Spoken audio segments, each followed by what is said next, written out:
ভারতের প্রধানমন্ত্রী নরেন্দ্র মোদী 2 দিনের সফরে রাশিয়ায় গিয়েছেন। রুশ ইউক্রেন যুদ্ধ শুরু হওয়ার পর এই প্রথম সে দেশে পা রাখছেন তিনি। মোদী মস্কোয় পৌঁছানোর আগেই ক্রেমলিনের মুখপাত্র বলেন, মোদীর রাশিয়া সফরের হিংসায় জ্বলছে পশ্চিমা দুনিয়া। মনে করা হচ্ছে নাম না বলেও আমেরিকা এবং তাদের নেতৃত্বাধীন সামরিক জোট নেটোকেই নিশানা করেছে ভ্লাদিমির পুতিনের দেশ। এখন পর্যন্ত পশ্চিমা দেশগুলোর নেতারা মোদীর রুশ যাত্রা নিয়ে সরাসরি কোনো মন্তব্য করেননি। তবে ভারতে নিযুক্ত মার্কিন রাষ্ট্রদূত এরিক গারস্তি বলেছেন, ইউক্রেন আক্রমণের বিষয়ে একজোট হয়ে রাশিয়াকে জবাবদিহি করানোর বিষয়ে তার দেশ ভারতের সঙ্গে সবসময় যোগাযোগ রাখছে। এখন এই বিষয়টা স্পষ্ট যে নরেন্দ্র মোদী ও পুতিনকে একসঙ্গে দেখে যুক্তরাজ্য বা মার্কিন যুক্তরাষ্ট্র কেউই খুশি হবে না, কারণ ওই দুই দেশই মনে করে ইউরোপে অস্থিরতার কারণ হলো ইউক্রেনের রুশ হামলা। এর জন্য দায়ী একমাত্র প্রেসিডেন্ট পুতিন।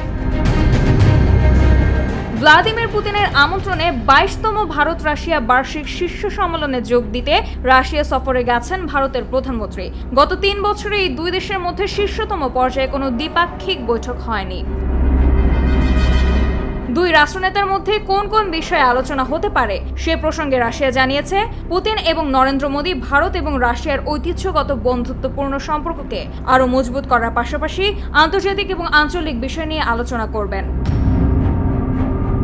এদিকে মোদীর রাশিয়া সফর একাধিক পশ্চিমা দেশের কাছে অস্থিরতার কারণ হয়ে উঠেছে। এই দ্বিপাক্ষিক বৈঠকের আর কি অর্থ হতে পারে সে বিষয়ে সন্দিহান ওই দেশগুলো। ভারত রাশিয়ার সাথে তার সম্পর্ক গড়ে তুলতে খুবই আগ্রহী। সেটা শুধুমাত্র ভারতের সামরিক সরঞ্জামের ক্ষেত্রে রাশিয়ার উপর নির্ভরশীলতার কারণেই নয়। ভারত একটা বহুমেরু বিশ্বকে তুলে ধরতে চায়, যেখানে তার সমস্ত অংশীদারদের সঙ্গে তার নিজের স্বার্থ প্রচার করার মতো অবস্থা আছে। 2019 সালে একটা অর্থনৈতিক সম্মেলনে যোগ দিতে রাশিয়ায় গিয়েছিলেন নরেন্দ্র মোদী। ভ্লাদিমির পুতিন শেষবার দিল্লি সফরে এসেছিলেন 2021 সালে। সে বছর ভারতে আয়োজিত হয়েছিল 21তম ভারত রাশিয়া বার্ষিক শীর্ষ সম্মেলন। প্রেসিডেন্ট পুতিন এবং প্রধানমন্ত্রী মোদীর শেষ সাক্ষাৎ হয়েছিল উজবেকিস্তান সাংহাই কোঅপারেশন অর্গানাইজেশন বা SCOর শীর্ষ সম্মেলন চলাকালীন 2022 সালে। আর গত 3 এবং 4 জুলাই অনুষ্ঠিত SCOর 24তম শীর্ষ সম্মেলনে রাশিয়ার প্রেসিডেন্ট যোগ দিলেও নরেন্দ্র মোদী যাননি। ভারত, রাশিয়া, চীন, ইরান এবং মধ্য এশিয়ার কিছু দেশ SCOর সদস্য। এইসব দেশের রাষ্ট্রপ্রধানরা বৈঠকে যোগ দিলেও ভারতের প্রধানমন্ত্রী নরেন্দ্র মোদী কিন্তু নিজে তাতে যোগ দেননি। নরেন্দ্র মোদীর রুশ সফর এমন একটা সময় ঘটেছে যখন মার্কিন যুক্তরাষ্ট্র এবং তার ইউরোপীয় মিত্ররা রাশিয়াকে সবার সঙ্গে বিচ্ছিন্ন করার চেষ্টা করছে। রাশিয়ার উপর কঠোর নিষেধাজ্ঞা আরোপ করা হয়েছে।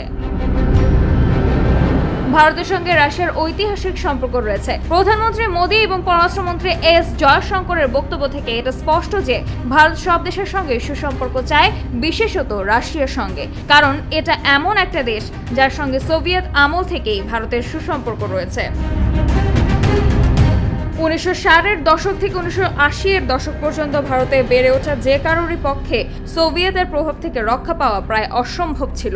ভারতের অনেক বড় বড় ইস্পাত কারখানা প্রতিষ্ঠা করেছে রাশিয়া। শুধু তাই নয়, ভারতের মহাকাশ কর্মসূচিতেও রাশিয়া সাহায্য করেছে। 2000 সালে পুতিন যখন প্রথম প্রেসিডেন্ট হিসেবে নির্বাচিত হন, সে সময় কৌশলগত অংশীদারিত্বের ঘোষণার আওতায় প্রতিরক্ষা, মহাকাশ ও অর্থনৈতিক চুক্তি স্বাক্ষর করে এই দুই দেশ। সাম্প্রতিক সময়ে দ্বিপাক্ষিক সম্পর্ককে আরও এগিয়ে নেওয়ার চেষ্টার ক্ষেত্রে S-400 ক্ষেপণাস্ত্র, প্রতিরক্ষা ব্যবস্থা চুক্তি এবং জ্বালানি সহযোগিতা সম্পর্কিত চুক্তি উল্লেখযোগ্য বিষয়। বিভিন্ন জটিলতার মোকাবেলা করার সময় দ্বিপাক্ষিক সম্পর্ককে আরও মজবুত করে তোলার ক্ষমতা রয়েছে ভারত এবং রাশিয়ার, যার উপর ভিত্তি করে নিশ্চিত করা যায় যে পরিবর্তিত বৈশ্বিক পরিস্থিতির মধ্যেও এই সম্পর্ক শক্তিশালী থাকে। সামিহা তাবাসসুম, খবর সংযোগ।